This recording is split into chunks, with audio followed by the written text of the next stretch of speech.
Сәлем, сіздермен 99 каналы. Сіз білесіз бе?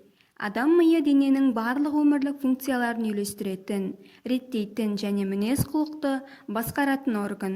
Біздің барлық ойларымыз, сезімдеріміз, тілектеріміз бен қозғалыстарымыз мидың жұмысымен байланысты. Бүгінгі видеоның тақырыбы біз білмейтін мидың ерекшеліктері туралы болмақ. Мидың орташа салмағы 1,4 келіні құрайды. Бастың жоғары жағында орналасады. Ерлер мен әйелдерде мидың көлемі де, оның жұмыс атқаруы да әртүрлі. Ерлердің миы әйелдердің миынан көп.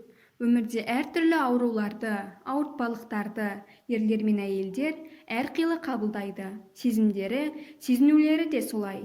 Әйел миының салмағы ерлер миының салмағынан орташа алғанда 10-15%-ға кем. Алайда ақылдылық мидың салмағымен өлшенбейді. Іс жүзінде қаншама жетілген деп саналғанымен, ерлер миының нейрондары белгілі бір аумақтарда ғана жұмыс істесе, әйелдер миының нейрондары әлде қайда кең көлемді қамтиды. Ми ауырсынуды сезінбейді, оның ауырсынуды қабылдайтын рецепторлары жоқ. Бірақ олар ми қабығында және қан тамырларында болады.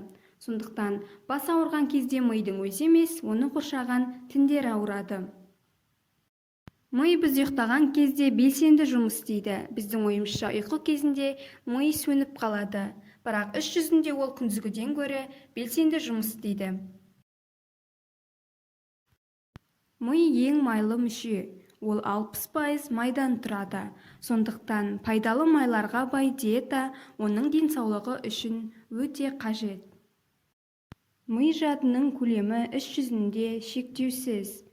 Біздің миымызда компьютерлер мен телефондарға қарағанда кеңістік ешқашанда бітпейді.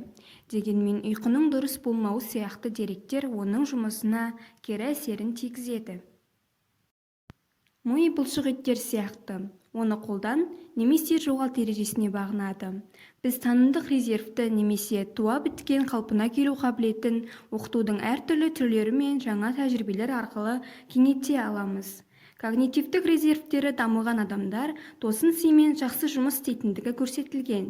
Бірақ ми пайдаланылмаса, бұл резерв азаяды. Ми жұмыс істемесе, адам вегетативті күйге өтеді. Кез келген әрекеттерді, сезімдерді немесе сыртқы әсерлерге реакция жасау қабілетін жоғалтады.